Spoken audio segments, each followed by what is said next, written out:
Hi guys, hope you're well. Hope you had a good weekend. As we mentioned last week, we're going to start to look at your bar muscle ups, start to break them down a little bit. Okay, so we're going to look at these over a couple of different videos. First one today, we're going to just take a look at the underpinning technique that you need to be able to do your bar muscle ups effectively. Obviously, taking a long-term view. Okay, so obviously, there's some of you may be able to just kind of find a way to get over the bar. Technically it's a bar muscle up, but in the long term, it's not going to help you in terms of developing kind of the total number of reps you can do in an unbroken set, but also your efficiency and being able to do reps or consistent sets during Metcon, which ultimately is what we want to work towards. Okay, so obviously the foundation of your bar muscle ups is your kip.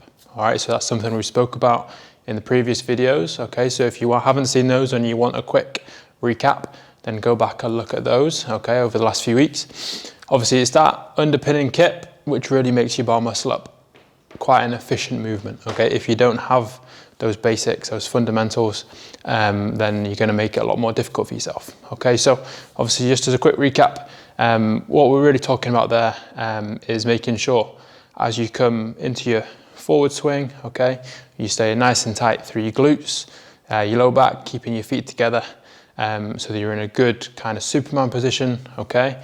And then as you swing back, you're coming back into more of a hollow position on the bar, okay? So feet out in front, engaging your core, pushing down into the bar using your lats, okay? That's even more important on your bar muscle ups as on your toes to bar, okay? Because we're trying to get a lot more height, all right? We're trying to get you to an almost horizontal position before you try and transition, okay?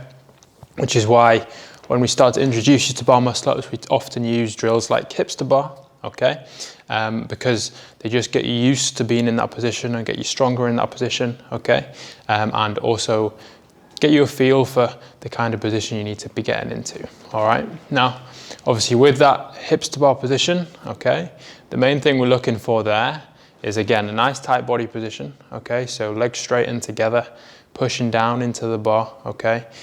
You may have a small bend in your knee, but you want to try and keep that to a minimum, and you definitely don't want one leg higher than the other, okay? That tends to be where you become, or where you get a little bit of a chicken wing, okay? If you're slightly uneven between sides, all right? When you're in that position, you want to feel a lot of tension through your lats, okay? You're going to be pushing down into the bar, and then obviously getting that hip pop, to get your hips up as close to the bar as possible, okay? When you're in that position, when you go working towards getting into a good hips to bar position, all right? Obviously you want to start off just with a smaller swing initially and gradually just build up some momentum, okay? You don't want to, the first time you try it, you don't want to kind of jump straight in, having a go, just because it takes a little bit of getting your head around at what point you need to hit what position. Okay, so obviously, like we said before, the first part of that movement is always just going to be your standard kip, okay? The difference with your hips to bar is that you're going to keep pushing down into the bar, okay? And then as you feel like you're running out of momentum, then you're going to pop your hips and just get your head, so get your hips all the way up to as close to the bar as you can, okay? We're not necessarily expecting you to physically touch the bar, all right? But the closer you can get to the bar, the better,